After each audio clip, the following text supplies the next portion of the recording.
দাবি দেওয়ার ভাষার মধ্যেও তো আমার শালীনতা থাকতে হবে। সেখানে প্রধানমন্ত্রী যাবেন, ভুয়া ভুয়া স্লোগান দিবেন। বাংলাদেশের রাজনীতিতে আমরা যারা ছাত্র রাজনীতি করে আজকে এখানে এসেছি, আমরা কখনো এটাকে মেনে নিতে পারি না এবং মেনে নিব না। কারণ রাজনীতির গতিতে চলবে, রাজনীতির মধ্যেও শালীনতা থাকবে, রাজনীতির মধ্যেও তো শৃঙ্খলা থাকবে। অশালীন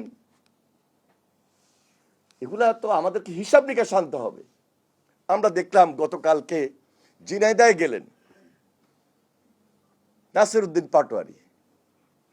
আমরা তো নির্বাচনের আগ থেকেই দেখি তার বয়স কি। রাজনীতির মধ্যে যে একটা শালীনতা তার মধ্যে কি আছে? রাজনীতির মধ্যে যে একটা শৃঙ্খলা, রাজনীতির মধ্যে যে একটা শালীনতা, তার বক্তব্যের মধ্যে তো আমরা খুঁজে পাই নাই। এমন এমন কথা বলেন, যিনি প্রধানমন্ত্রীকে নিয়ে কথা বলেন, প্রধানমন্ত্রীর পরিবার নিয়ে কথা বলেন, এবং সেখানে অস্ত্রশস্ত্র নিয়ে ঝিনাইদহে গিয়েছেন। কাদেরকে নিয়ে গিয়েছেন? যারা একসময় এই দেশের ছাত্র রাজনীতিকে কলঙ্কিত করেছিল, যারা একসময় এই দেশের ছাত্র রাজনীতির ভাবমূর্তিকে নষ্ট করেছিল, কালিমা লেপন করেছিল। আজকে যারা বিরোধী দলে আছেন, তাদের ছাত্র সংগঠনের ভূমিকা সম্পর্কে আমাদের ধারণা নাই। আমরা ঢাকা বিশ্ববিদ্যালয়, চট্টগ্রাম বিশ্ববিদ্যালয়, রাজশাহী বিশ্ববিদ্যালয় আমরা দেখি নাই। আজকে তারা প্রকারান্তে ভালো ব্যবহার দেখাচ্ছেন। প্রকৃতপক্ষে ভিতরে কি তাদের ভালো ব্যবহার? এটাও তো জাতিকে বিশ্লেষণ করতে হবে, চিন্তা করতে হবে। সেজন্য এখনো বলছি, সময় আছে, অনেক লম্বা সময়। এই সময় আমাদেরকে পাড়ি দিতে হবে, আমাদেরকে নদী বাঁচাতে হবে, দেশ বাঁচাতে হবে।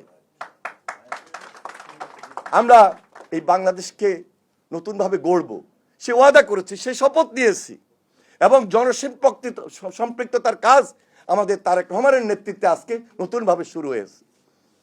ফ্যামিলি কার্ড নিয়ে উপহাস করেন, কৃষি কার্ড নিয়ে উপহাস করেন। সুতরাং এগুলো চিন্তা করতে হবে। দেশের জন্য তারেক রহমান কাজ করছেন, এবং দেশের জন্য কাজ করতে গিয়ে আজকে পদ্মা ব্যারেজের কথা আসছে, আজকে তিস্তা ব্যারেজের কথা আসছে। এটা তো দীর্ঘদিনের দাবি, এটা আমাদের স্বার্থ, এটা আমাদের রাইট, এটা আমাদের অধিকার। সুতরাং আমি যদি আজকে তিস্তা ব্যারেজের কথা বলি, স্বাভাবিক কারণেই আমাকে নতুন করে চিন্তা করতে হচ্ছে।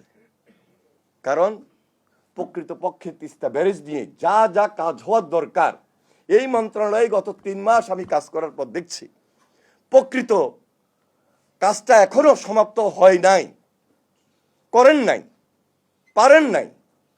আমাকে নতুনভাবে শুরু করতে হচ্ছে তিস্তা ব্যারেজ নিয়ে। আমি তো একজন বিশেষজ্ঞ না, আমি ইঞ্জিনিয়ার না, আমি একজন সচেতন নাগরিক, আমি একজন সংগঠক। মন্ত্রণালয়ের দায়িত্ব পেয়েছি, দেখছি তো, বুঝি তো। এখনো তিস্তা ব্যারেজ যে পর্যায়ে আছে, আমি বলবো যে আমাদের পানি সম্পদ মন্ত্রণালয়ের 3টা ডিপার্টমেন্ট, একটা হলো ট্রাস্টি অর্গানাইজেশন IWM, আরেকটা হলো CEGIS, আরেকটা হলো WARPO, water research and planning organisation.